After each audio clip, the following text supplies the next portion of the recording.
V1 आपके पास कितना है 2 मीटर पर सेकेंड इक्वल टू A2 कितना आपका निकालना कैलकुलेट करना है, और यहाँ पे जो आपका V2 है V2 कितना बेटा √104 मीटर पर सेकेंड। तो मीटर पर सेकेंड से मीटर पर सेकेंड कैंसिल, तो आपका A2 कितना आ जाएगा 5 डिवाइड बाई √104 सेंटीमीटर स्क्वायर। तो इस तरीके से ये क्वेश्चन आप सॉल्व करोगे।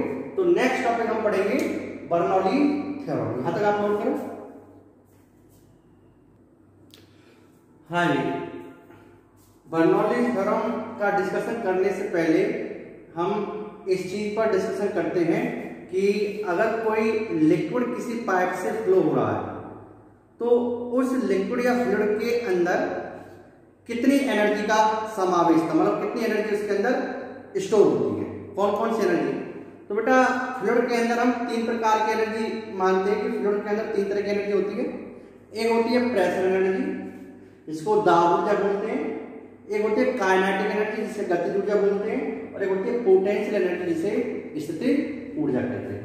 तो प्रेशर एनर्जी क्या प्रेशर द्वारा किया गया है। जैसे मान लीजिए ये कोई फ्लूइड है, इस फ्लूइड पर यहाँ पर P प्रेस लगा, तो छोटी सी दूरी में प्रेशर की वैल्यू क्या मान सकते हैं, कांस्टेंट मान सकते हैं। तो इस प्रेशर द्वारा इस लिक्विड को कितना डिस्प्लेस किया गया dx। तो इस dx वॉल्यूम में अगर हमसे पूछे कितनी एनर्जी है, प्रेशर की एनर्जी कितनी हो गई, तो प्रेशर इनटू प्रेशर द्वारा किया गया वर्क, तो वर्क क्या होगा फोर्स इनटू डिस्प्लेसमेंट। अब फोर्स क्या होगा प्रेशर इनटू एरिया तो गया फोर्स, और डिस्प्लेसमेंट कितना है कि f की वैल्यू एक छोटी सी डिस्टेंस के लिए कांस्टेंट मानी जाती है, तो f इनटू dx। तो a इनटू dx क्या होगा इस छोटे से पोर्शन का वॉल्यूम। तो प्रेशर एनर्जी कितनी हो गई p इनटू d। क्लियर। ऐसे में काइनेटिक एनर्जी की बात करें यहाँ पे, तो काइनेटिक एनर्जी क्या होती है हम जानते हैं कि हाफ mv²। अब m क्या होगा इस छोटे से पोर्शन का m क्या होगा इसकी डेंसिटी इनटू वॉल्यूम, वॉल्यूम कितना होगा a इनटू dx। तो m की वैल्यू डेंसिटी इनटू वॉल्यूम आयतन घनत्व गुना आयतन रो a dx into velocity v²। तो हाफ रो v² और a dx क्या होगा इसका वॉल्यूम d। तीसरी होती है पोटेंशियल एनर्जी। पोटेंशियल एनर्जी क्या होती है mgh। जैसा आप जानते हो तो m क्या होता है द्रव्यमान का घनत्व गुना आयतन, घनत्व गुना डेंसिटी इनटू वॉल्यूम। तो डेंसिटी कितनी है इसकी रो, वॉल्यूम कितना होगा इसका आयतन a इनटू dx और g इनटू h, रो gh इनटू d। अब देखो यहाँ पर हम एक्चुअल में कुल ऊर्जा की बात नहीं करके एक छोटे से वॉल्यूम में एनर्जी की बात करते हैं, ठीक है। तो यहाँ पर हम टर्म जो मैंने डिफाइन करते हैं वो करते हैं दाब pressure energy per unit volume, pressure energy per unit volume, या दाब ऊर्जा एकांक आयतन में दाब ऊर्जा, ठीक है। तो अगर मैं इसको आयतन से डिवाइड कर दूं, इसके वॉल्यूम से डिवाइड कर दूं, तो ये क्या आ गया आपका d। तो d में डिवाइड करके आ गया p। तो p का केवल p मतलब क्या है pressure energy per unit volume. तो प्रेशर p का मतलब pressure energy per unit volume. ऐसे अगर मैं kinetic energy per unit volume निकालूं, तो काइनेटिक पर यूनिट वॉल्यूम क्या होगी dv से डिवाइड कैसे कर दिया, तो हाफ रो v², ठीक है। नेक्स्ट अगर मैं potential energy per unit volume निकालूं, तो पोटेंशियल पर यूनिट वॉल्यूम क्या होगी dv से डिवाइड कर दिया, तो कितनी आ गई रो gh। तो pressure energy per unit volume इन्होंने p, ठीक है। Kinetic energy per unit volume इन्होंने हाफ रो v², और potential energy per unit volume क्या हो गया आपकी रो gh, ठीक है। ये आपकी 3 तरह की एनर्जी है। एक टर्म होती है pressure head, pressure head, kinetic head और पोटेंशियल हेड। प्रेशर हेड, ठीक है, इसे बोलते हैं दाब सीरीज। ये होता है काइनेटिक हेड, काइनेटिक हेड, ठीक है। और ये होता है पोटेंशियल हेड,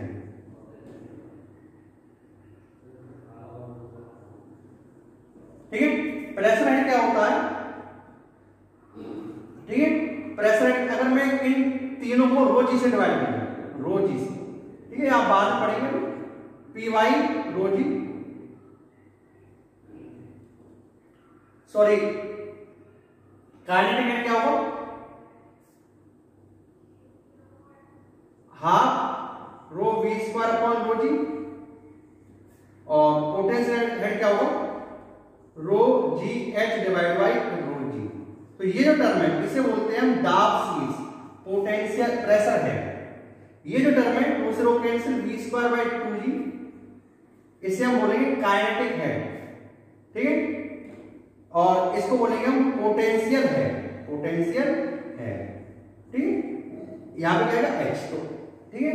तो ये टर्म भी हम बर्नौली थ्योरम में पढ़ेंगे थोड़ा सा। तो इसके लिए मैंने आपको डिस्कस कर दिया पोटेंशियल हेड क्या होता है, काइनेटिक हेड क्या होता है, और आपका ये क्या होता है ना, ठीक है। आप इसे नोट करें। हाँ जी, नेक्स्ट टॉपिक अपना बर्नौली थ्योरम, बर्नौली प्रमेय। तो देखो ये बर्नौली थ्योरम है, ये हमसे क्या कहती है, ये कहती है कि जैसे मान लीजिए कोई पाइप है जिसका अनुप्रस्थ काट सब जगह एक समान नहीं है, और इस पाइप से कोई लिक्विड फ्लो कर रहा है। बेटा एक चीज ध्यान रखना कि बर्नौली थ्योरम केवल आइडियल फ्लूइड के लिए ही वैलिड है, ठीक है ना। ये कंडीशन है इसकी मस्ट कि बर्नौली थ्योरम आप तभी अप्लाई कर सकते हैं जब आपका लिक्विड आइडियल, आइडियल मतलब इनकम्प्रेसिबल हो, ठीक है।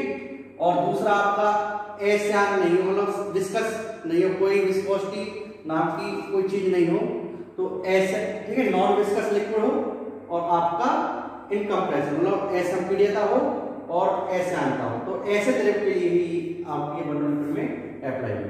तो जैसे मैंने आपको डिस्कस किया था कि एक प्रवाहित द्रव में, मतलब अगर कोई लिक्विड फ्लो कर रहा है, प्रवाहित हो रहा है, तो उस लिक्विड के अंदर 3 प्रकार की ऊर्जाओं का समावेश होता है। 3 प्रकार की ऊर्जा इसके अंदर होती है। 3 प्रकार की एनर्जी इसके अंदर कौन कौन सी? प्रेशर एनर्जी, पोटेंशियल एनर्जी और काइनेटिक एनर्जी, मतलब दाब ऊर्जा, स्थितिज ऊर्जा और गतिज ऊर्जा।